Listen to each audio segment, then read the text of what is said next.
listening to the Patriot Nation Podcast.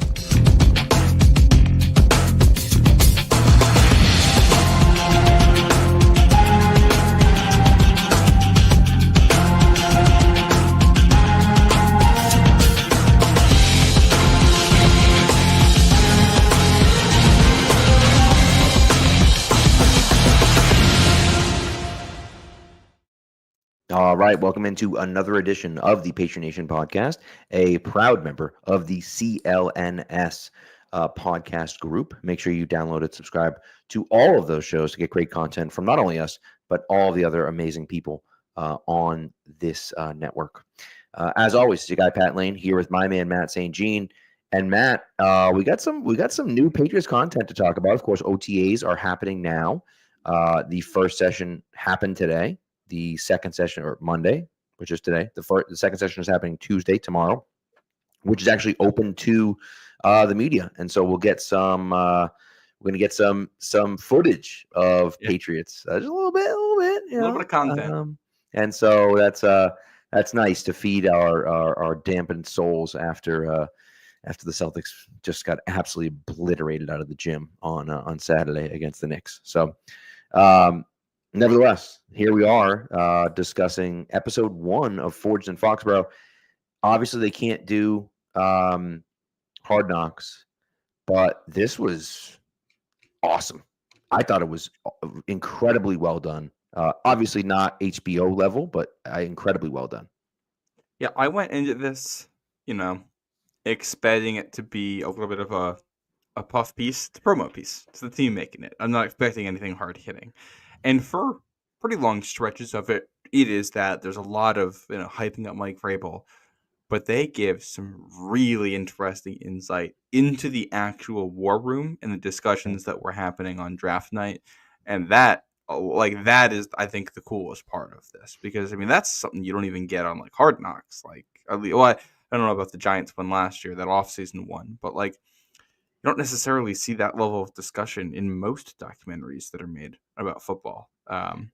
Obviously, when you watch the doc, it feels like an honest representation of what's going on. There's no way of actually knowing that. We don't know what they're leaving out, but it feels at least like you're getting a real sense of what was going on. Yeah, and it's small little pieces, right? But from the war room especially, I thought was the coolest part. First of all, the first 10 minutes, I'm fired up, right? They're talking about Vrabel, and he's talking to the people and stuff like that. And I thought, I will say, I think that the message that he gave to the team with Caden Wallace, I thought was a really interesting message. I thought it was one that I don't know if it was unclear, but people have a hard time picking up on things. You know what I mean? They just have a hard time. I thought that message was incredibly. I really liked the way that he portrayed that message, and how he was talking about, I'm right here, I'm beside you. Yeah, I'm pushing you a little bit, but we're going on this journey together. Mm-hmm. But then when there's conflict, nobody's moving, right? Mm-hmm. I'm not moving. You're not moving. We're stuck in the same spot, right? And he doesn't necessarily say it that explicitly, but that's what he's saying. That's what he's talking about. And I just thought that was, I really liked that. It's a little bit of, and listen, this is kind of a football guy-ism, right? Where you're just kind of, you try to make it a little bit, not necessarily more than what it is, but almost look at it as a philosophical approach. And I really liked that a little bit, get the guys thinking a little bit and get the guys talking about, hey, let's do this together. Let's work together so that everyone's pulling in the same direction. And I think, one of the issues with Mayo last year is that I just don't think he had a clear vision. Yeah. And what I felt in this first episode was this clarity of vision from Vrabel and Cowden and Wolf, that they were kind of all on the same page. And yes, they were talking about different things and they were having discussions about stuff, which you should be doing, of course. But they all had the same vision of, hey, what are we trying to do here? What are we trying to build? What kind of guys do we want? What's being said in the meetings? And so all of that stuff, if it's consistent, I think that it just makes such a huge difference to everyone. And last year we did not have that, and this year I think it's pretty clear that we do. Yeah. You talk about we'll get into the draft room, I'm sure, but I did think it was interesting. The interactions between Ryan Cowden and Elliot Wolf was kind of something I was watching the whole time. But now going back to what you were saying about the Caden Wallace thing, the stated message there is what you were talking about, how we're going to be doing things together. I think the unstated message there is that at any point, any one of you can get called up on this stage to get held accountable in some way. Mm-hmm. And that is also important, and also seemed like something Gerard Mayo never quite had a handle on. And that's one of the toughest things to do in any leadership role, but especially football, is how do you manage accountability with the players, with respect, with not feeling like you're micromanaging, but without feeling like you're being too lax. And there's different mixes of this elsewhere. You hear about what goes on in like Pittsburgh or Pete Carroll's locker rooms. It's a very different mix than what happens in Bill Belichick, but they all work because there's respect for the guy up top. Didn't really happen last year.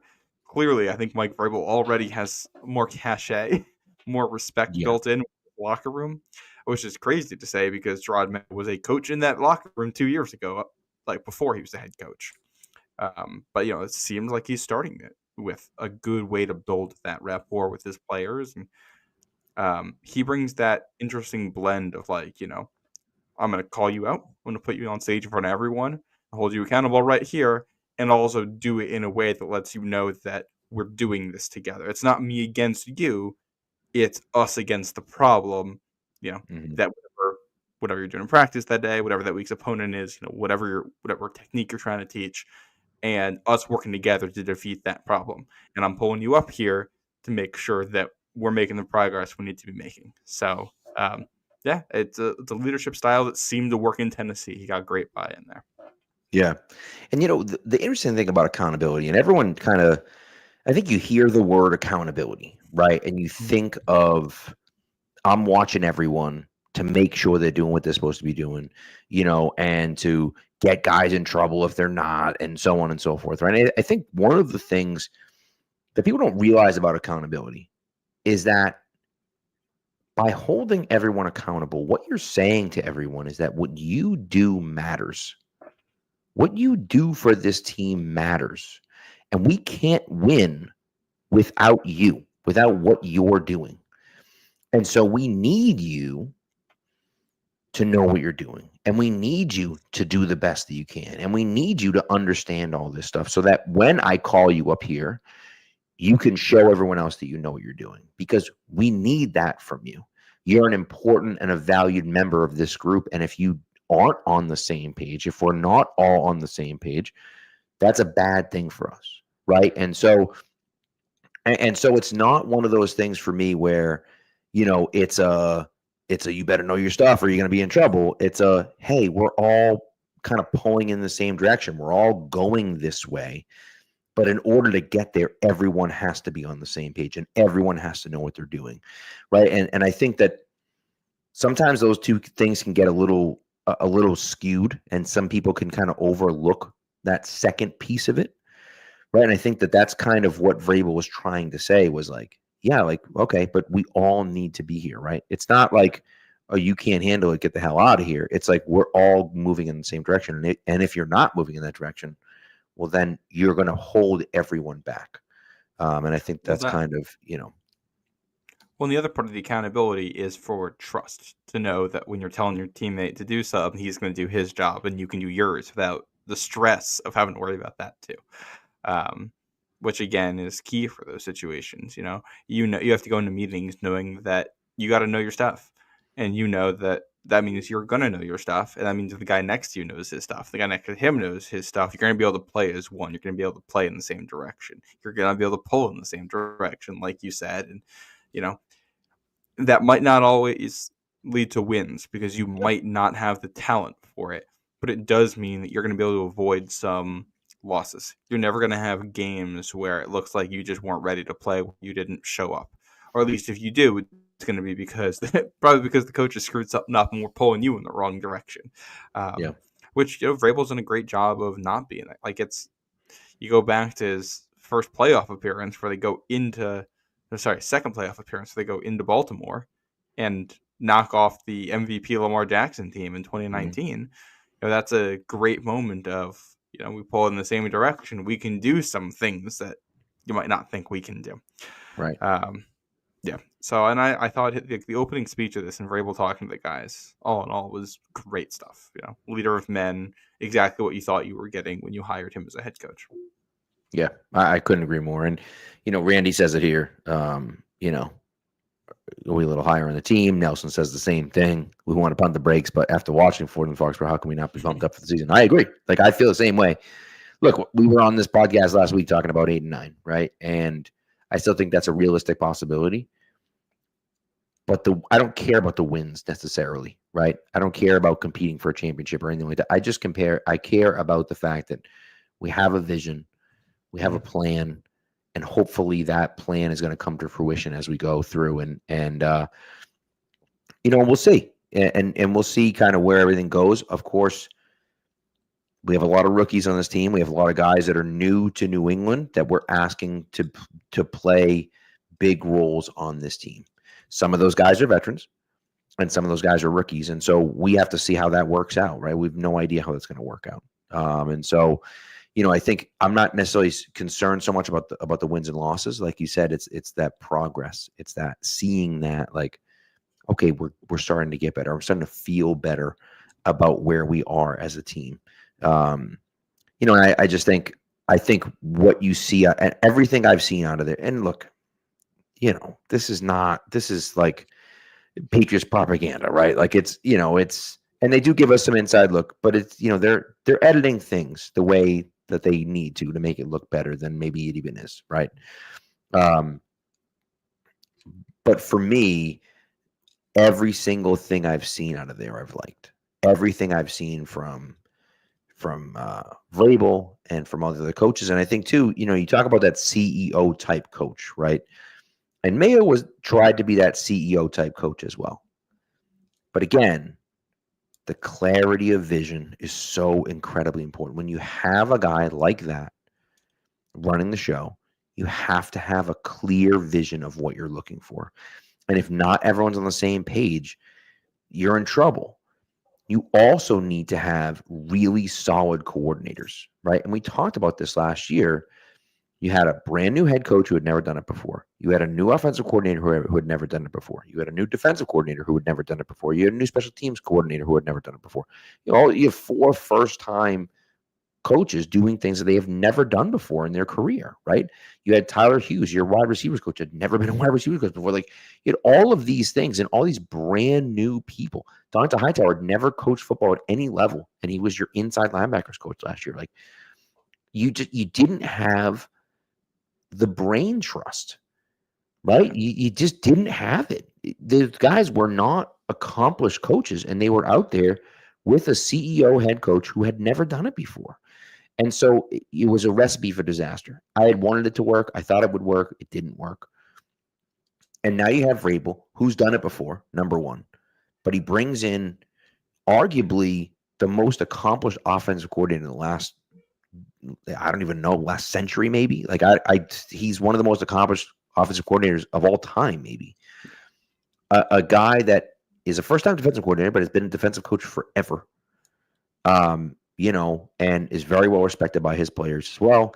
And then a bunch of other guys that have experience as coaches, lots of experience as coaches. And I think that to me is a really encouraging sign. Does it mean it's going to work? Not necessarily, but I think it has a significantly better chance of working than it did last year. Well, like if you lose, it's going to be for different reasons. It's not going to be because you're unprepared. It's going to be because you may have been prepared incorrectly. I do think one of the dangers, particularly with this offensive staff, like one of the first questions I'm looking to have answered when we see this team in the preseason is literally what will this offense look like? Because we've seen Josh McDaniels work with a number of different styles of offenses throughout the years. We know how versatile New England was on that front. And the staff he is with him, none of them are his guys. These are all outside voices.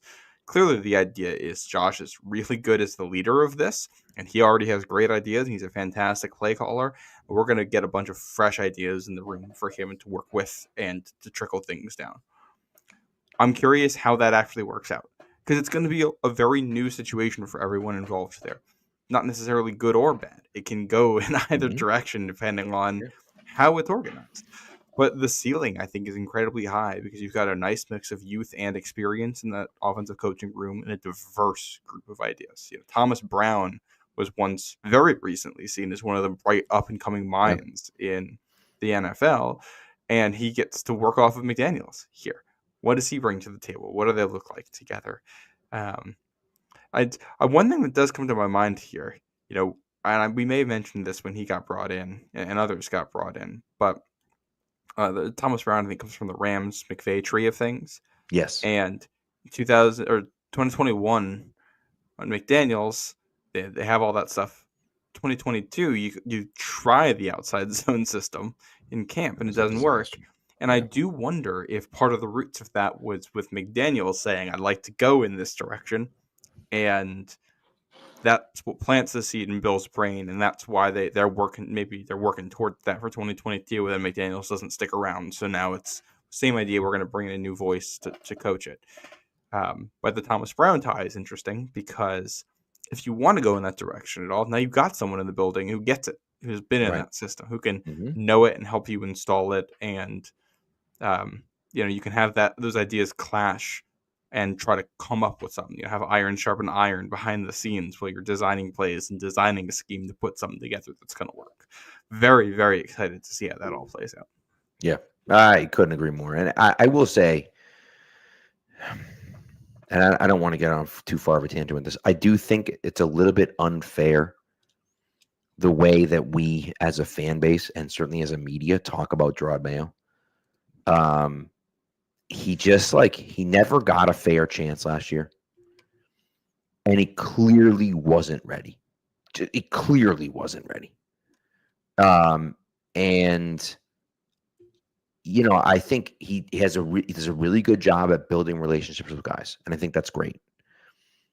But that's not enough when you're an NFL head coach. It just isn't, right? And I think that he went into the job thinking, I got this. I'm good. I know what I'm doing. And, didn't have that vision. And I think of it, kind of as a teacher, right? For me, at least, when you look at it and say, okay, here's my unit, right? I'm teaching a unit right now on, I don't know, exponential functions, right? Okay, well, what's the point? What am I doing? Why am I teaching? All right, what's this lesson? How does this lesson relate to the entire unit? And why am I teaching it? And what do they need to know about this unit? And what's important in it and what isn't important? And when we teach this lesson, what do they need to know? What are they getting out of it? Right? And so you're talking about professional athletes. They want to understand what are we talking about? Why am I doing this? Right? Why are we spending time on this? Why am I doing this drill? How does this help us? Right? And everything has got to be going towards that end goal of this is what we're doing. And every single thing that we do is going towards that goal. Right? And whatever that goal is, you have to have that clarity of vision. And he didn't have that. And I don't think that he understood that he needed to have that. And then he didn't have anyone in the building that was helping him with that. Right? And I think that, it all turned up to just be an absolute dumpster fire. And then add on to the fact that the last 5 years of Bill Belichick's tenure was just a horrendous mismanagement of the team. And you get one of the worst rosters in the NFL with a guy that doesn't really know what he's doing, with a bunch of coaches that have never coached before and don't really know what they're doing. And it leads to incredible dysfunction. Like, duh. Like, what do you think was going to happen? You know what I mean? Like, yeah. Well, I think you compare where Mayo and Vrabel were coming into this. Like, Mayo probably doesn't because he has signed the clause that when Belichick goes, he's going to be the new head coach. And when you put that clause in, even after 2022, 2022, for as much of a disaster as it is, you're one game out of a playoff spot. So you're thinking, all right, 2023 was going to be a playoff team, especially with Bill. Build into something for 2024. Maybe Mayo is coaching in 2025 or like 2026. That's probably the organizational vision of how that's going to play out. And you really don't know that Bill's going to have to go until very late in the 2023 season. Right. We were kind of on the fence about that for a while. And it wasn't really until the end we were like, yeah, this feels like it's time to move on. So Mayo goes from thinking, all right, I got 3 years to learn this to, oh, I'm starting this in 2 weeks. Right. Very Well, much just going in unprepared. You compare that to Vrabel, who spent the last year, on the sidelines, getting to think about what he's going to do the next time he's the head coach, getting to create a plan for that, getting to work with other teams, very much more actively in the mindset of I'm going to be a head coach next season and I need to have a plan for it. and not just that, but if in that situation, if that happens with Belichick and he lasts till 2025, 2026 here, he becomes the all-time wins leader. He retires as a Patriot. He just says, I'm done, walks away, and Gerard Mayo becomes the head coach. Mm-hmm. And now it's a completely different feel. Bill Belichick is probably easing him into that transition. It's hey, this is what we have to do, and we have to set this up instead of rushing into it, right? And the biggest mistake that Kraft made was writing that clause into Mayo's. It just made no sense, and I understand why he did it. He wanted to keep him around. I get that, but like, it was a mistake. It was a mistake, and it was something that that he has admitted it was a mistake, right? But that to me that's why we're at where we're at, right? Yeah. Kraft was You know, never going to break that once he put that in, because I'm you sure he couldn't could have. you couldn't break it. Well, if he wanted, he probably could have fired him Yeah, on day one and said, "Hey, we put this clause in. We've changed our mind. We're going to move on," and he got try for something else. And you're probably going to get sued if that happened. And then you deal with a lawsuit and the bad press that comes with it. But I do think the other part of that is that it's also only been a year since you put the clause in. So at least part of you internally is still as optimistic about Mayo as you were the year right. before. And like, Yep. I think it's easy to, you know, obviously the tenure did not go well and Mayo is not ready for the job. It's easy to look back in hindsight, like, how did you make this decision? We weren't far removed from Mayo being an actively sought after coaching candidate by other organizations. He was well regarded in the building as a good defensive coach who was essentially the defensive coordinator in a unit that didn't have that. And he was the guy who had that, holy trinity of experiences there, where he was a player, he had business experience outside of the sport, Mhm. and he was a coach in the sport. On paper, that's what you're looking for in someone who can be, an executive in football. But obviously it hasn't panned out for him yet. Hopefully he's able to land on his feet somewhere else with some time and make it work. Easy to see how someone could think that would work. But Right. that's in the past now, and it's the Mike Vrabel era. Yeah, and by the way, I'm not saying that the way that he was treated by the organization was unfair. That's not what I'm saying. Like, he clearly wasn't ready, and clearly wasn't the guy to move forward with this, right? I think that was obvious. I'm just saying that you hear the stuff like he was entitled and he was this and he was that and he was this guy and he was that. And I think what happened is he got in, he came in, he thought he could run it a certain way, and he couldn't. And then he was in over his head. And you get to a point where you're just so far underwater that you're just like, what the hell do I do here? Right. And so, is that good? No, I'm not saying that I'm just saying, like, I think that he gets a little bit extra hate than he should. And he just was a guy that frankly shouldn't have gotten the job. And that's not his fault. It's not his fault that he was given the job before he was ready. And that's, And he's it is not what it is. was not the first head coach to be hired despite being not ready for the gig, and he will not be the last. But he's not even the first in Patriots history. It's very true. It's very true. Yeah. There was I was reading the book I was telling you about before, History of the Patriots. It was talking about how after the Colts and Jets Super Bowl. Super Bowl 3? Yeah, the Patriots were going to hire. We were talking to the Colts defensive coordinator and the Jets offensive coordinator, I believe it was, and we were going to hire one of them. And we were locked in on that Colts defensive coordinator. When the Super Bowl happened, it was switched to the Jets offensive coordinator, and he was horrendous. And the Colts defensive coordinator was Hank Stram, who went on to go win other Super Bowls elsewhere. Yeah, that would have been. Yeah, it's rough. It's rough. Yeah, not the first time this stuff has happened in this franchise's history, and it won't be the last. So there's going to be more coaches to come through Foxborough, and not all of them are going to be good. It's quite correct. Quite correct. Yeah, that's just the way. Sometimes it's the way it goes. And the Patriots were a cursed franchise for a long time, and hopefully they can break that curse. Of course, I say curse like it's been. I mean, they haven't won a Super Bowl this decade, which is just rough. But yeah, they've won 6 in the last 20 years, so kind of hard to argue. So, yeah. The coach was Clive Rush, by the way. He did not make it out of his second season. Yikes! Yeah, Clive Rush is a great name. Really, that sure is. Dude. He wasn't a good coach because. Then again, Hank Stram's a pretty dope name too. Guys had really good names back then.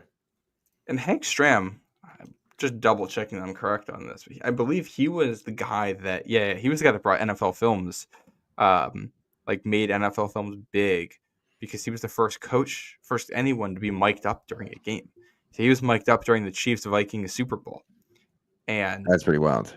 Was it Ed Sable knew back in the day that he was a very animated coach and he loved to talk. He was a ham. It was like, we can get a microphone on him. We're going to get great content. And they did. If you're an NFL fan, I'm sure you've seen the clip of it somewhere mixed into something. You might not have known you've seen that. But somebody in the chat says got to matriculate that ball down the field. That's where that comes from. I love it. I love it. Pat's could have had him. Just crazy, dude. Yeah. And he was largely responsible for the introduction of Gatorade to the NFL. How about that? I did not know that. Look at that. Things you learn from Wikipedia. And he was a head coach in the NFL. Kansas City through 74, then New Orleans for 2 years, 76, 77. Yep. That's one of those guys, you imagine him in New England with the talent they had in the late 70s, what that team could have been. Oh, man. Yeah. Well, the Pats did. Who was the... Oh, that was Chuck Fairbanks, who obviously was a good coach in his own right. Yeah. I mean, lasted a long time, so... Yeah. And then went to Colorado and did nothing there. But. Well, sometimes that's just the way it goes, right? So, all right, you want to take a quick break, and then I'd like to talk about some of that war room stuff. I think was really good. So, all right, this ad, of course, for Prize Picks, right? Prize Picks is the best place to turn your sports knowledge into cash. With millions of members, Prize Picks has made daily fantasy sports accessible to all. You just pick more or less on at least 2 players for a shot to win up to 2,000. That's right, 2,000 times your cash. Run your game all season long on Prize Picks. Cash in on the basketball playoffs or Prize Picks. I know the Celtics aren't in it, I know, but just it's okay. You can still do it. Don't miss your last chance to add your favorite players from the court to your Prize Picks lineup, whether it's points, rebounds, assists, or all 3. Take your pick of more or less for your shot to win up to 2,000 times your cash today. Turn your playoff hot takes into tickets to basketball's championship series, starting with the play-in round and then every other round, including this round, of course, the championship round. Every lineup you make on Prize Picks will enter you into the Takes to Tickets sweepstakes, which could get you and a +1 a VIP trip to the ship. I know it won't be in Boston, but still be a cool road trip. So, and again, Prize Picks they make things so easy. They have Venmo, they have Apple Pay, they have a bunch of different ways to get your money in and out, which is really nice. About 15 minutes, you can get it in and out. Apple Pay, Venmo, MasterCard, and more, which is really great. So don't forget, on Tuesdays, they have Taco Tuesday. Prize Picks is going to discount a ton of projections on the board, usually about 15 to 25%. And on Fridays, they have Flex Friday. So you got to opt in on that, tap the checkbox in your lineup, and then you're eligible for a protected play, which means either it hits or you get money back, money that you can spend in there, promo money, of course, that you can spend in there. So what are you going to do? Download the app Prize Picks, put in the promo code CLNS, and you're going to get $50 instantly when you play your first $5 lineup. Once again, download the app Prize Picks, put in the promo code CLNS, and get $50 instantly after you play your first $5 lineup. You don't have to win the lineup, you just got to play it. Prize Picks, run your game. All right. So let's get into some of this war room stuff. And this is the stuff, I think, as a Patriots fan, and really as an NFL fan, this is the stuff that we dream about, right? Being in those rooms, being a fly on the wall, and hearing the guys talk about it, right? And we, of course, we did a ton of work leading up to the draft of scouting these guys, and you did a ton of film work. I watched a little bit of film too, but scouting these guys and really breaking these guys down, and who do we like and who do we not like, and why do we like them, and why do we think they'd be a good fit? And of course, these scouts that are, of course, are professionals have these same opinions, right? And so it's fun to see them kind of go back and forth about different players. Now, they didn't do a ton of that, but it was interesting to see them kind of wrestle with some, do we keep this guy? Do we trade this guy? Do we, trade this pick and then bank on getting another guy later on? And so really, really, really cool, insight into what the Patriots did. And of course, Will Campbell, the pick at 4, like, I think that was, destined to happen kind of no matter what. But I'll tell you, like, I agree with you about the Cowden and Wolf back and forth. That was really cool. And you could see that they have a good relationship together, and that they weren't afraid to kind of challenge each other on things and, kind of talk things out. And one example of that was the Henderson trade. And Jack was saying, the trade haul for Henderson wasn't saying it was. It was a huge haul. Somebody pointed out on Twitter, and I had missed this. I posted the video or whatever. Or I didn't post the video. I just tweeted, what they would have gotten. They would have gotten 59, 78, and a third-round pick next year for 38, which would have been a huge value for the Patriots according to the value chart. And this person was claiming that the Patriots actually were locked in on making the trade. And when they called the Texans back, the Texans backed out, and the Patriots decided to take Henderson instead. And going back and watching the video, it's not 100% clear, but it kind of feels that way. And then once they turned it down, it wasn't even a discussion. It was like, either we're making the trade or drafting Henderson. They drop out, we're drafting Henderson. So whether they decided to turn that trade down or whether the Texans backed out, I guess is the discussion point. And it would have been a fascinating conversation. And somebody said 59 was Jack Besh and 78 was Jalen Noel. So it makes it even more interesting that both of those guys that we kind of liked, that we both, were interested in, go in those two picks, right? So, yeah, of course, the Texans ended up trading one of those picks, obviously, but yeah,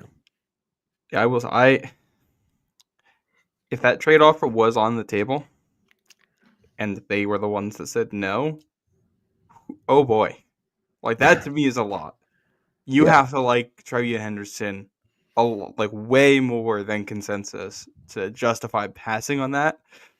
So it makes me a little bit apprehensive here, because like I have a hard time passing on that kind of a trade haul for a 4-year running back with a lot of carries who's had multiple injuries in college. Like I love Henderson as a player. I think he's electric. Like, of the guys in their draft class, he might be the player I'm most excited to see on the field. I can see the vision for what he can add to the offense. Can see the way he can be a big play machine for them. Can see the way he can be a lead back for them immediately. Can see the impact he brings on third down and as a blocker. I love all that about him. I'm also concerned about putting that many eggs in one basket there when you got a chance to spread them out a little bit, because this team needs a lot of talent in a lot of spots. And I thought they did a really good job throughout the draft of managing the board well and managing, trading back when it was appropriate. So that I thought was interesting. The other note in that, that trade is what's going to draw most of the attention. But the other trade discussion in there was the Bears looking to move up, because the Bears had offered a 7th to come up one spot for Henderson. I believe that was the rumor that that's who they were coming up for, was Henderson. Yes. I find that interesting that that's Ben Johnson saying, hey, we like Luther Burden. We are willing to give up draft capital, even if it's not much, to come up and get Henderson instead. I find that super interesting, given that presumably the two finalists for the head coaching job in New England are Ben Johnson and Mike Vrabel. Both of them really wanted Trevion Henderson in this class. So in some ways, it seemed like he was fated to end up in New England with this pick, no matter who they were hiring as the head coach. And that's a pretty big cosign to have both of those guys saying, hey, we like him more than Luther Burden, which does make me feel a little bit better about him coming here. But yeah, I just thought that was notable. Yeah, I totally agree. And by the way, I don't even know. It was McGonigal 7777. And the screenshots here, because the Patriots did include kind of the subtitles here. Mm-hmm. And so it's Elliot Wolf saying, you guys want to do this if he wants to do it. He's talking to Vrabel and Cowden. Cowden responds with, I think it's worth doing. Which seems like they're accepting the trade, right? That they're saying. Oh, is he? I don't think he's. I think that's because the other thing we didn't talk about here is the power structure in the room. I think the documentary makes it very clear that Elliot Wolf is still very much the GM, and that it is Cowden, Wolf, and Vrabel together calling the shots. Yep. But Wolf is the final decision maker in that trio. That seemed to me like Cowden saying that he was personally thought the trade was a good idea. And yes, passing that advice to Wolf. So then Wolf calls back, right? And what he says is, okay, you're out. He's on the phone and he says, okay, you're out. Now, again, does that mean he's calling them back to say you're out because we're drafting it, or you're out because you decided to be out? Who knows, right? But like the former is how those are the screenshots. Yeah. I do want to go back for a second before the Henderson trade too. Because the other thing I thought was interesting, we all knew the Will Campbell pick was going to happen. I loved how much they gave us on the pick throughout that process, and everyone's thoughts on it, and the phone calls, and all the stuff with Campbell himself coming to New England. We all heard the story, I think it was the night of the pick, about how Campbell put Vrabel in the dirt during their meeting, their visit or whatever, and that was the big anecdote from the whole draft process with Will Campbell. You watch this documentary, and maybe they're joking a little bit, but like they literally said that multiple times that sealed the deal on Will Campbell being the pick at 4. Which would run counter to the idea that it was, decided a long time ago. And it is possible that that's being said in jest here. The way it's edited with the context is a little bit hard to tell. I think you can take it either way. But I will say, if our organization is deciding who's going to be taken with the number 4 pick in the draft based on one pro day workout with a guy who can knock over the head coach, I'm not sure I love that process as a standard for future picks. Yeah. But if Campbell turns out to be good, it is a very fun story, and the kind of thing that'll be told for a while. It's a great story. It really is a great story. And of course, like, I don't want to necessarily be basing my evaluation on something like that. But I do think that when you have a guy that plays, when you have a guy that plays at the intensity that Campbell does, I think that's important. And I think that what they loved most about him, I think, was his mentality, and his leadership. And those things are things that I think that are going to suit him well at the next level. Now, again, the question is, can he do it? Can he actually play on the field? And that remains to be seen, of course. Yeah. But I think that, I did like to kind of have a little bit of insight into that pick, and kind of where it was going. And I do think that the Patriots all along were in on Campbell.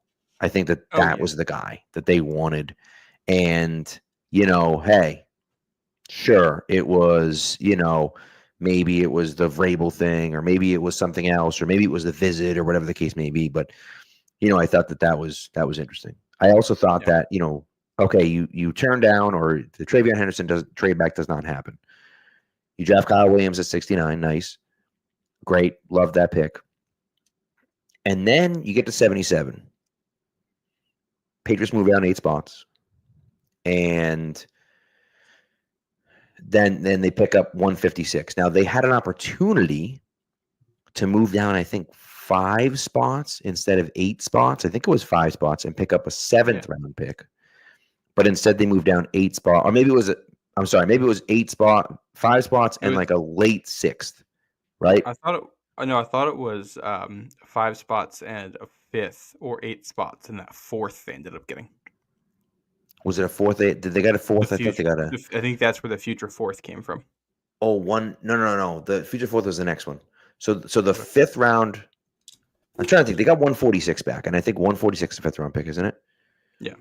Yeah. So what it was they were going to move five spots down to 82, and get like a mid to late 5th round pick, or they were going to move 8 spots down to 85 and pick up 146.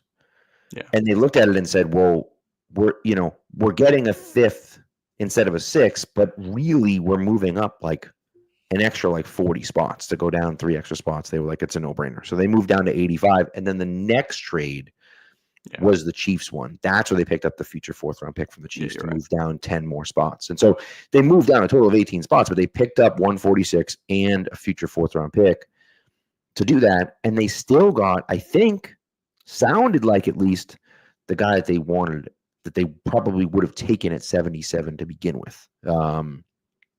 And I think that to me is huge. Now the question is, it's kind of sounds like he isn't ready yet to be a starter necessarily in this league, but he could be. You never know. And he's young, and so that's developmental. Yeah. I also thought they didn't give you a ton on day 3. They just kind of have a montage of them making the picks. So less info there. The working relationship with Wolf and Cowden, I think it's funny.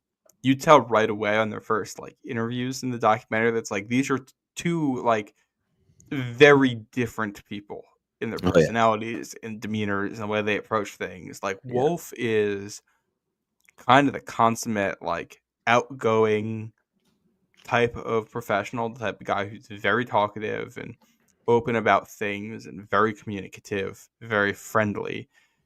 And Cowden is just close to the vest, stoic. And you could see that playing out in the war room. Curious what that dynamic is like when the camera is not on, or in what they cut out. It's very different personalities. Not a bad thing. It does make me curious though, because one guy who was featured, you could read into this documentary that because Elliot Wolf was featured so prominently, that he's going to be here for a while. Kind of seems that way. But who else is featured prominently is Cam Williams, who is no longer with the team. Well, it's very true, but Cam Williams also got a pretty substantial promotion, right? And so it's not as though he left because he was he was looking to get out. I think he got offered a really nice pay bump and a really nice job change, and he went there. Yeah, but it was I just kind of found that interesting. We'll see what happens with Wolf going forward. He seems something we talked about on here was the idea that having some better voices in the room around him might allow him to be better and might allow him to move into his strengths. And I thought he looked really competent and everyone did, but I thought he looked very competent in the doc. His ability to work the phones and manage things as the draft was going, I thought was good.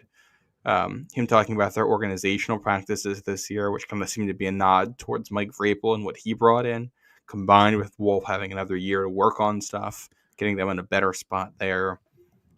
Clearly internally, they feel much better about where they are right now than where they were a year ago. And hopefully that's going to turn into production and wins and losses on the football field this fall. Yeah, that's very true. By the way, Cameron Williams, someone asked about that he left. He did leave. He's now the co-director of player personnel with the Denver Broncos. Director of college scouting was close, but that's definitely a pay bump and definitely a promotion. Him going to Denver that way. So, interesting. Yeah, an interesting kind of look into what's happening. So, yeah, I'm fascinated in it. And again, all that Warham stuff is so interesting and just so fascinating to kind of see what goes on behind the scenes, right? How the sausage gets made, as it were. And I really liked, kind of the way that they handled it all. Yeah. And by the way, the one thing that really stuck out to me as well is that after they draft Craig Woodson, right? Vrabel just kind of like says out loud, like to the room, like, it's Craig Woodson, guys, like, whoa, let's go. And I was like, okay, like he didn't do that for Will Campbell or Travion Henderson or Kyle Williams or Jared Wilson. Like, seemed like that. Showing. Yeah, right, of course, right. But seemed like that he was a guy that they loved, loved. And so they were super happy to get him where they got him at 106. And so that was a pick that I hated when they first made it. I didn't get it. I didn't like it. But I've certainly been wrong about many things in the past, and there are a lot of guys that like a lot of what Craig Woodson does. And so, time will tell whether it was a good pick or not. I think we mentioned this already, but Phil Perry was talking about how at rookie minicamp, he popped and looked really good. He has a ton of experience playing all over the field, and that doesn't mean anything, but still, What I will say, what does a safety do in unpadded minicamp practices to stand out? That I'm not quite sure. I will say, I'm very picky, as we all know, about my consensus boards not reaching on guys. So I was a little pissed at the Woodson pick, but that was one where the more you read about him, there are some positions, wide receiver for one example. Everyone loves scouting receivers. Everyone's got an opinion on them. Everyone can access tape easily. Everyone can look at highlights. Really, It's not necessarily easy to be good at scouting wide receivers, but it's easy to scout them. It's easy to form an opinion. It's easy to put them on a board. So it's, in some ways, there's less sleepers. I mean, it's not that there aren't sleepers, but there's not really players where it's like, oh, nobody talked about this guy. Like Kyle Williams has had hype for months. Where exactly he ended up on the board, we weren't going to be sure, but everyone knew about him. Yeah. Safety is, people don't know how to scout that. No. It's not a sexy position. Way less people are going to be invested in that. So when Kyle Williams has a good Shrine Bowl, people are going to go, oh, okay, let's watch a little more, and I'm going to reevaluate. Exactly. That's not happening with a Craig Woodson. So that's why I'm much more, I'm a little bit open to the fact that the consensus board's just straight up wrong on him, because there's a lot to like about his game on paper. There's a lot to like. Yeah. The tape doesn't always reflect some of the athleticism that he has. But he was rated as one of the best safety seasons ever, according to PFF last year. He was incredible, according to them. That's a good data point. So the fact that they're excited about that one, I think that might be the pick I'm most the pick that's not in the top 50 that I'm the most curious about. Yeah. To see how it plays out. I mean, and the one thing Gonzo Duke mentions, Jordan Richards, it's not a Jordan Richards pick. It's not we're picking this guy just because he's smart and knows all the positions. That's not what they're doing. They genuinely think this guy can go out there and play and really play well. Jordan Richards, when he got drafted, he was not that guy. He just wasn't. He was never going to be that guy. Right. He was going to be a fringe kind of player. And they thought, wow, he could be so smart that he'll turn into something. I was like, dude, you can't do that. That's just that doesn't exist. And so I will say, and Randy points it out here, that Kyle Williams, they did mention about Kyle Williams. They loved the visit. He impressed people. And I think that's important. And we all know that we talked about it here that they brought Jalen Noel in as well, and and did Williams fit in better than Jalen Noel did, and we'll kind of see how that goes. If I can bring everyone back to 2013, Patriots brought in Aaron Dobson. Love what they got from Aaron Dobson. They also brought in a guy named Keenan Allen. Didn't like what they got from Keenan Allen. Feels like they were wrong about that one, right? And so they brought in AJ Brown and Deebo Samuel and N'Keal Harry. Right. Yep. And we're wrong about that too. So that's the in-person visit's fine, and it's good that if you feel like if you already have that guy on your board and that's one more thing he checks the box on, great. And maybe two guys are exactly the same and super even, and you feel like, okay, maybe that gives them a little bit of an edge, but I just hope they're not putting too much stock in that because it's one day. It's one day. And that's just that can't be the end all be all. Well, and there's been a trend of this is them saying, the deal sealer with Will Campbell and Mike Vrabel and putting him in the dirt. You got the stuff with the Kyle Williams visit. That combined with him at the Shrine Bowl. Day one, they identified him as a riser there. Yeah. Which they mentioned too, which I thought was interesting, that they talked about that, about how Kyle Williams really had a great day and probably looked like the best player out there. And that was interesting. And obviously, clearly, you're editing some of that stuff down after they don't take Kyle Williams. You probably don't see that clip. But still, the fact that they're talking about Kyle Williams right there at the Shrine Bowl, that makes a difference.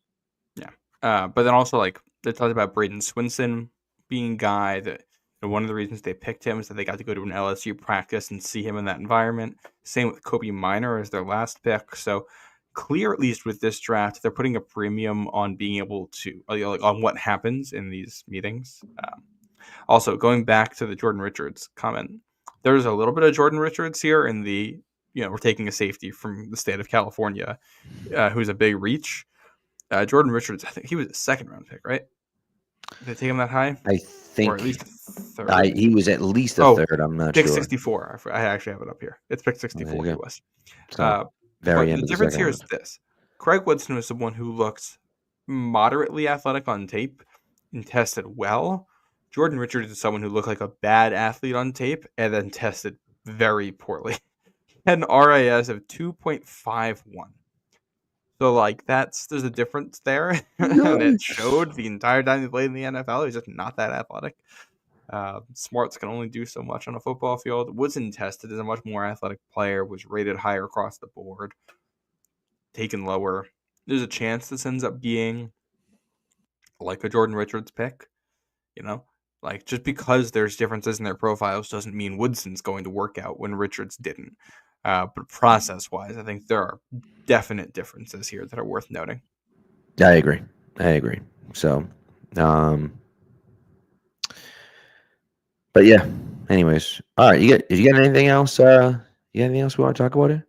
I think we covered pretty much most of the stuff that was in there. I don't think if there's anything else that happened in football in the past week that's worth. Not really. They're talking about the tush push again. They kind of, and I don't even know what the hell they're talking about. They edited it some way. They're also looking to edit or change the kickoff a little bit. So. It seemed like the tweak for the tush push was that you can't push a ball carrier from behind anywhere on the field, which I don't mind. I think that's fair. That's how the rules were in football when I was a kid. That's what I'm used to. It was always weird to me when you could push someone from behind. I'm not opposed to the tush push, but if they were saying, hey, we just want to go back to the way it was before because what's going on right now isn't really in the spirit of football, I got no objection to that. I will say, and whether it's tush push or not, I will say that I hate the stuff where the offensive line pushes the guy. There's one play, and I don't remember who the team was or whatever, but running back gets hit downfield, 6 yards downfield, and basically gets picked up off the ground, and there's 4 offensive linemen just basically carry him another 7 or 8 or 10 yards, and it's what are we doing? The guy's feet aren't even on the ground. It's just this is stupid. And I understand the tush push is one thing because you're trying to get 1 yard, and everyone's just pushing, and and so okay. But I also think it's not a guarantee it's going to work either, right? The Eagles can do it because they have a ton of size and super strong guys that get a bunch of leverage, and they have a quarterback that can, squat 600 pounds or whatever. Like, that gives them an advantage, but like the stuff downfield, it's like, what are we doing? Like, what's that? What's the point of that? You pick up an extra like 8-10 yards because you get 5 offensive linemen just carrying you down the field. It's just stupid. So that's stuff that that I'm against that, but it's, it's hard. I don't know. It's hard. Yeah. By the way, someone pointed out here, Barmore, Christian Barmore this week. We didn't talk about that. He is back, says he's on track for the 2025 season. We'll see. Of course, things are still up in the air, but he's been present at team activities. He's been here in the weight room working out. Him and Milton Williams have a little rivalry going on, who can get here earlier, right? And I think that you're seeing some of that leadership from the two of them already. And you're talking about, if things can hit. And by the way, Elijah Ponder is a guy we haven't even talked about from Cal Poly, who was an undrafted free agent that I think can give a little bit of juice off the edge. But you look at the edge guys that they got this year in Swinson, and they already, they picked up Caleb Von Chasen, and they picked up Harold Landry, and they already had Keon White. And then you drop in hopefully a healthy Christian Barmore and Milton Williams. And you're looking at this defensive line saying, like, my goodness, like that's outrageous. And that has a chance to be really, really good. And if those guys are here pushing each other to get better every single day already, if they're your best two players on the defensive line and they're here early every day working out, pushing each other, I think that pushes everyone else to be here every day, working hard, pushing each other, getting in early. And I think that matters a lot.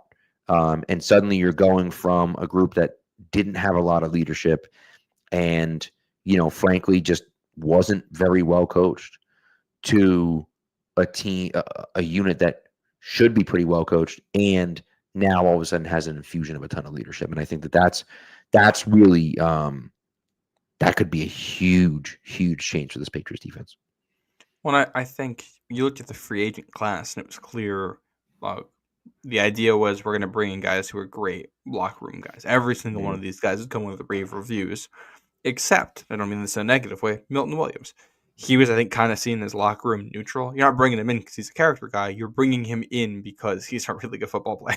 Right. At an important position. And the fact that he's also a high character guy who's helping to drive Barmore and they're working well together is a huge bonus. That is awesome. Barmore sounds like he's going to be good to go week 1, which is awesome. Super thrilled for him. That's just on a personal level to be able to battle back and be in this position. And if you can get kind of seasons out of Barmore and Milton Williams that they're capable of, you're going to have a legit pass rush this year. That might not be top of the league, but you're going to be able to generate pressure up the middle, and that'll make life easier on the edge. Like, Harold Landry is someone who basically was just a cleanup sack guy last year. Like, he didn't really generate a lot of pressure, but he was super disciplined and, like, maintains his lanes. So if somebody else generates the pressure and forces the quarterback towards him, he's going to bring him down. He's going to be in position for it. If you can generate pressure from the middle, he's a great guy for that. Swinson, who can learn from that. Keon White, who can be a part of this. I'm curious to see what the defensive tackle rotation will look like, because Tonga is like more of a nose tackle. Yeah. And then you got Farmer in there. Presumably that's your top 4. Do they play with 3 defensive tackles on the field? Do you go with fronts with Tonga as your nose tackle, and then Milton Williams and Barmore both, 4 tech, 5 tech, whatever, and then Harold Landry and Braden Swinson as stand-up guys on the edge, or Anthony Jennings as one of those guys to help crush the run and get some interior pressure. I want to see how that comes together. That schematic stuff is what I'm really intrigued by with this line. Yeah, it's gonna be interesting to see, and I think that that's something that I'm really looking forward to, and that's something that we just won't know until the actual pads go on in July. Like, you just can't see any of that stuff until, and you won't really start to get an idea until the preseason, and then it's Right. And We're not going to have it. realistically, you won't know until September 7th. I mean, you just won't. Like, because the Yeah. preseason's there, but like how much of those guys are actually going to play? So, Well, and um, you'll get an idea because at some point the starters will play and it'll be like, oh, okay, this is what we think it's going to look like. right, But you right. won't know exactly how that'll all play out until, it's live ammo. Yeah, exactly. So, One other rule change, by the way, yes. or proposed is the one about seeding for the playoffs. They get rid of home Oh, field advantage for division winners. so I think, correct me if I'm wrong. I believe that's after the first round. No, it's just straight up. We're going to seed the 7 teams in the playoffs in order by Horrendous. record. Absolutely horrendous. I couldn't, I could not hate that more. I couldn't hate it more. Yeah. That's incredibly frustrating to me. Now, I will say, if you wanted to turn around and say, we're going to change it so that it's the second round of the playoffs, so that in case, hypothetically, right? Hypothetically, the number 1 seed obviously gets a bye, right? Well, the number 5 seed is a really, really good team. And 2 and 3 make it through. You want to tell me that the 3 seed has to go to the number 1 seed and maybe the 5 seed hosts a game or the 2 seed hosts the 5 or whatever? Like, okay. Like I can at least I'll Reseeding entertain based that on as a record after. possibility. Yeah. Yes. Or But if you win your division, you have to get a home game. To me, that is a non-negotiable for me. It's non-negotiable. Like, if yeah. you win your division, you have to get a home game. Otherwise, why do we even have divisions? Just get rid of all the divisions and just make 16 on both sides and just say, yeah, best team is in. Like, it just, if you're going to do it that way, just dispose of all the divisions and go from there. I just think that would be, it's just stupid. Because then what you're going to have, too, is a team that's going to win their division. It's going to end up being like the 6th seed because they played in a weak division. They're going to have to go on the road in the playoffs and then play a first-place schedule the next year. They're going to have to go play all those top teams. And it's like, all right, this is not – you're not getting the benefit that goes with the work of winning your division. I also think it makes the division rivalries intense. If you don't win your division, you're probably going to be on the road the whole playoffs. That makes those mean something, which is fun. It breeds hate. That's what we're trying to do here. You want to have some rivalries. Right. I think literally the only thing I would be willing to consider on something like this is that if the lowest seeded division winner, your 4 seed, has a record under 500, that the 5 seed might get to host the 5-4 game. But I'd still have them keep the seeding designations. I like that the way the playoffs are set up. If you can't be the best team in your division, you're going to have to go on the road, and you can still win. The Bucks just did it like 5 years ago. Obviously, a slightly different environment with no crowds, but that's you got to do that. I just that to me is a core part of the sport, and I look at the only sport that has really done away with divisions is the NBA. And I think that's been a great mistake for the league because you lose connections with the other teams. And, at some points, I like the NBA, but at some points you watch it and it feels like your team is just one of 30 swimming around aimlessly. And that you have a vague connection to the teams on the East half. And that's about it. It's controversial.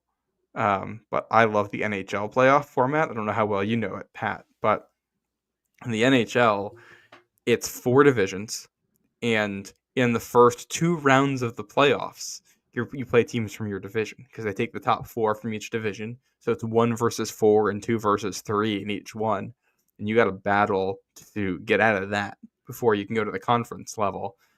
And it makes rivalries fun. You have to beat this group of teams. You know that if you want a chance to win a championship, you got to beat this group of teams, which builds rivalries. It raises the stakes of things, and it also impacts team building. I think it means that, let's say if you're in the NFC East right now, we're going to say the tush push stays. It means that you know that if you want to go to the Super Bowl, you specifically probably have to find a way to stop the tush push in a way that other teams might not have to put resources into. Mm-hmm.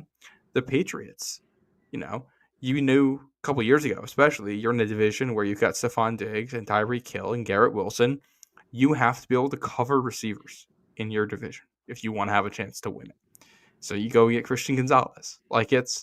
I like the way that the teams you play most often, the teams you got to go through impacts team building, because that creates more drama. And yeah.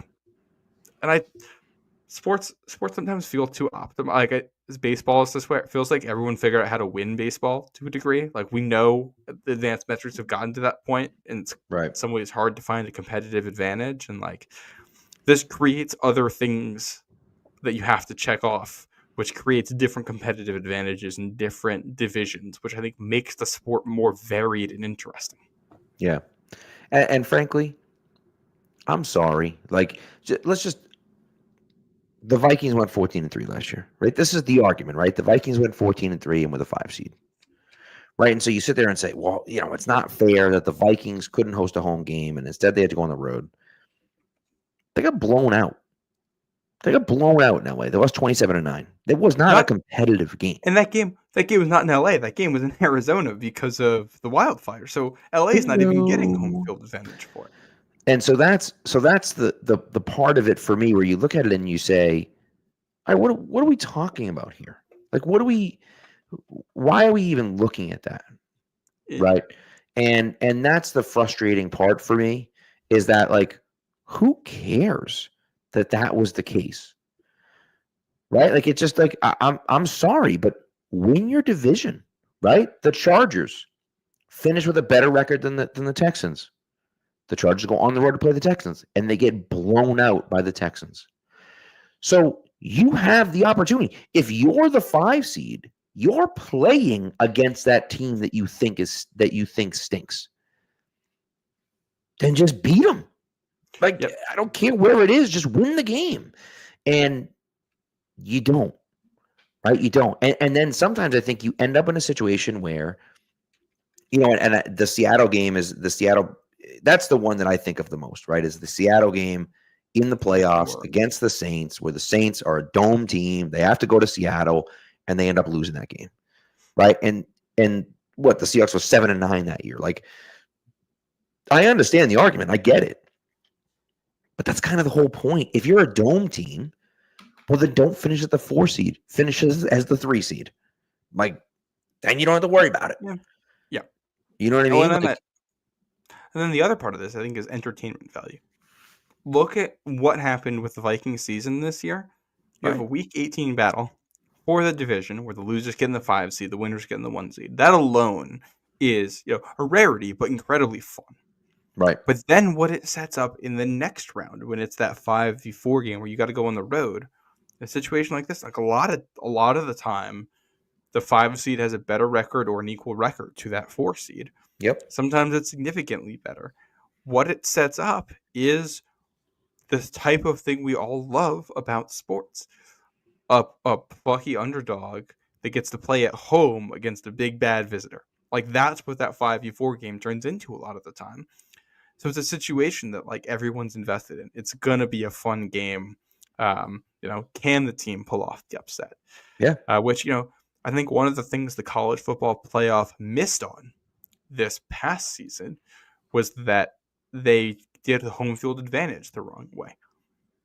What you want from home field advantage in something like the college football playoff is a team like Boise State playing a home game in the first round against a team like Penn State, we'll say, or I don't know, a power conference team. You want to send Clemson out there to go play at Boise State. Mm-hmm. That's the fun part. We're going to see not only a matchup we've never seen, but the big bad guy going on the road to take on the team everyone's rooting for, with a great environment. And how do these two things mesh? And the NFL has a natural version of that built in with these 5-4 games in a way. And I think getting rid of that would be silly, because that's the fun part of sports. That's the entertainment. Right. And you're 100% right. Yeah. No, I was going to say you're 100% right. And Randy says that, the teams don't deserve a home game. They do. Again, do away. If you want to do it that way, get rid of the divisions. Just get rid of them, because who cares? Because to your point, okay, the Lions and the Vikings play for that number 1 seed, right? So the Lions win and they're 15-2, and the Vikings lose and they're 14-3. Well, guess what? The Eagles finished 14-3 as well. If the Vikings have the tiebreaker, or the Lions have the tiebreaker, well, now you're talking about they're playing for the 1 or the 2 seed. Why do they care? I mean, sure, one of them gets the bye, but like, it doesn't matter. Like, that game now, it's meaningful, but it's not that meaningful. It doesn't really make a difference, right? And it's just like, it's one of those things where I look at it and just say, like, well, yeah, like, we want those games to matter. That last game, we want that game to matter. That's like huge stakes in that game. And it's one of the reasons why I like the fact that they got rid of the second bye. Because now you're not fighting for 2 spots in the league. You're fighting for 1. That's a significant advantage for the number 1 team. See, I was going to say, this is why I'm mad that they took away the second bye, because I liked the tier setup of it. I like it. There's 2 spots to fight for the bye, but one of them is still better than the other. The 1 still comes with the home field advantage, but the 2 still gives you the bye. So you still get the battle between 1 and 2, where that is super important, because that a lot of times determines where the conference championship is. But you also get a battle between 2 and 3. I always thought I think the playoff format from 2002 to 2020 was perfect. I would never have touched that again. I think the NFL nailed that, and the way it kind of created these 3 tiers of teams. You got 2 teams that are going to get byes, 2 teams that are division winners, but a tier worse, and then 2 teams that are wild card teams. I thought that really worked. And the 7 seeds haven't really done anything in the playoffs, so I don't think that's added anything. I don't think it's added drama at the end of the season, really. I will say, going back for a second, this Vikings team, I do find it very funny. Somehow I didn't realize the Vikings lost 4 games in total. 2 were to the Lions and 2 were to the Rams. They didn't lose to any other team. Yeah. And their first game against the Lions, they lose by 2 points. Their first game against the Rams, they lose by 10, but it's an 8-point game with under 2 minutes left. They have the ball, and it's a safety at the back of the end zone. So it's a 1-possession game, and they've got the ball at the end. So both of those are close games.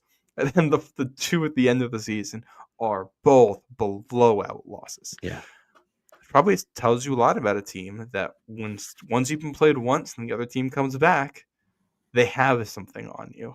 Right. Which is a very good indicator of who's a better team and who isn't. Yeah. 100% true. 100% true. Also, Randy just points out, congrats, you get to play trash teams, so you deserve more. Yeah, you do, because you won your division. That's the way it works. And then, as Matt said, we have that 4-5 matchup. If that team actually stinks, you get to prove it on the field that team isn't good enough, and I deserve to be that seed all along. And if you lose to the 4 seed, when you're this big bad 5 seed, what are you doing? Yeah, if the 4 seed is as bad as people are saying they are, then they shouldn't be an object. You should just be able to roll over them. Right. Yeah, I think. Yeah, if I ran the league, I'd go back to that 2002 to 2020 format. I think that nailed it. But even the current one is fine, and what they're proposing to me is a significantly worse thing. That is just the 2 teams, NFC North, realizing that they could have had to go on the road, and one of them did have to go on the road, and them not liking that and complaining, right. Which I don't want to reward. By the way, still played in a dome. Minnesota plays in a dome. Yep. They played in a dome. You're not talking about conditions. You're not saying, we're Miami and we have to play in New England. It doesn't matter. It was effectively a neutral site game. The other team didn't even really get to practice because of some of the conditions with the wildfires. Right. Like, there's no excuses for it. The other thing I would do if I were commissioner, since we're talking about this in division rivalries, I think one of the best things the NFL did was making the last week all division games. I think that's great. I think they should double down on that, especially with the fact that week 18 ends up being a dud sometimes, just because some teams are out of it by then and there's buys and all that. I think the last 2 weeks of the regular season should be just division games. Okay. And then with that, I might schedule in that, like, week 16, teams are going to be playing against teams that finish in the same place as them in the division or something like that. Create some kind of a rotation there. Yeah. where, you got the first place teams playing, the second place teams playing, because that sets up an end of the year where you're going to play a team that played as well as you did the year before, and then 2 division opponents. So if it's Sure. close, that's where you earn it in that last 3-game stretch right after Christmas. So I like that. right That's a around cool idea. Christmas. I like that. I'm here. We'll You clip don't it. have to We'll pay me clip it that and much send NFL, it. and I'll come work for you. Clip it and send it to Raj and see what he says. I like that idea. So Send it on over. I would Yep. also, while we're on that subject, I would play the NFC games, your inter-conference games early. Treat it like non-conference in college football, because we always I talk see about what how you mean. Yeah. teams don't figure out who they are until the midpoint of the season. Like that's when you figure out what you are as a team. All right, well, let's have all the interconference games done in the first half of the season, and let's have divisional games start later in the year. Let's say no division games in the first month, and interconference games all happen in the first half of the year. So you got some time to get some legs under you before your most important games get played. Yeah, it's a fair point. Fair point. I don't love that, but I see where you're coming from. So, but all right. Well, that's it. Well, it was a good episode. We started on Fords and Foxborough. We became mini commissioners for a little while. We got some interesting rules coming out here. So should we announce the series we're gonna have coming up, by the way, or should we wait on that? Let's do it. You know what? Let's do it. Yeah. So we're doing. Yeah, We're starting in. This is gonna be our first episode of June, so 2 weeks. Yes. We're doing 21 wins, 21 years later. So we are going 21 years ago with the Patriots' 21-game win streak. Yep. So Pat and I are going to go back through all those games, and we're going to go over 2 of these games in each episode all throughout June. It'll take us up, right until there's 2 weeks until training camp. So a nice trip down memory lane to go back through some of these old Patriots games from 03 and 04. I've already started watching that Patriots-Titans game in 03 that started off the 21-game win streak, which was a blast. I can't wait until you get through that. We get to talk about this on the show because it's going to be so much fun. Yeah. I'll spoil one tiny little thing here that I noticed during it that's not related to football at all. You watch the old games and you get old promos and things like that, or in some cases old commercials that are still in the broadcasts. And they're talking about the hit new comedy on CBS, 2.5 Men. Oh God, it's unbelievable. It came out that long ago. That's wild. Yeah, this is October 5th, 2003. Yeah, it's crazy. Yep. So it's pretty wild to think about. It's a record that, and I will tell you that records are made to be broken. So I do think that a team can probably surpass it at some point. But the closest team in the last decade has been the Chiefs, and the Chiefs won 15 straight games between their first Super Bowl out of those back-to-back Super Bowls and the 2023 season. They won 15 straight. They had 6 left to go. 6 more games left to go before they tied. The Eagles right now are on a 6-game winning streak, obviously including the playoffs. And so, they just have to start 16-0 to beat to beat the Patriots record. So I'm not saying it can't happen. I'm just saying 21 games in a row is completely insane. And the record, the run that they went on was really, really interesting. So, I will say, it's fascinating. It dawned on me how much football that is too after watching the Pats Titans game, because it's that's when we're going to be going through more than a season's worth of football games. Yep. It's really in the old schedule. The most games you were going to play was 21, and that's if you were a wild card team that made it all the way to the Super Bowl. So that's if you won all of those games. Yeah. And we're going to be. I think we have in the docket too, just to make it an even number. I think we're going to go to that loss in Pittsburgh in Halloween. I think we're not going to look at that one as closely. I would say probably not. But just as kind of a way to put the capper on it, because you end up going to beat Pittsburgh anyway that year. So that's right. That's one of those losses that there's no pain associated with it at all. It doesn't even cross your mind that they lost that game. No, if that was if that would have been win 20, obviously you would have felt terrible about it. Well, the streak was the previous record was 18, right? I believe. The previous record was 18. Yes, you're right. So if that had been won 19. They set it with 19 and then won 2 more games. By the way, my dad said, my dad who works at the Hall, shout out the Hall Patriot Place, 397 days in between losses. Unbelievable. Like, that's actually hard to believe. Which So we'll do. And I think as we go through this, we'll probably throw out some non-football stuff, some pop culture stuff yeah, going on at the same time, just to put some markers in there for what was going on in the world. right. Yep. So That's a long time. A long, long time. And you think about, the teams that they beat and the guys that they went through, and but we'll get into it. That 03-04 team, those two teams might be the two best teams, arguably in Patriots history. I'd put that 04 team up against pretty much anyone. What they did, who they beat, how good they were. The 03 team beat both MVPs in the playoffs, McNair and Peyton Manning. So, and in the regular season too. And in the regular season, yeah. So there's some discussion about which game this is in the chat. By the way, this is the Week 5 2003 game against the Titans. So it was I'll just say it was a close game. Yeah. The second half of that game is absolutely bonkers. Yeah. I was like, because I was rewatching it, and like the first half of that game was a little bit slow. It was like, all right, this is football. I can tune out a little bit while I'm watching this. And he gets to the second half, and I'm locked in like it's a live Patriots game going on right now. It's unbelievable. Yeah. So, yep. So we'll tell that whole story, and we'll go back even to the Washington game the week before, and how embarrassing of a loss that was in Washington, and the flight back for the Patriots, and how that kind of changed things for that 03 team. So anyways, that's what we got. So that's the exciting news coming. And again, that's going to start, as Matt said, that first Monday in June, actually June 1st, that first Monday in June. And 2 weeks away. Yep. So be on the lookout for that, and we'll go from there. But thanks for tuning in, as always. Thanks to the chat for being lively as well. And we'll go from there. But yes, thank you to everyone, and we'll talk to you on Thursday. We'll talk some OTAs. Got some actual Patriots football going on, which is pretty nice. So, anyways, be good to each other, and go Pats.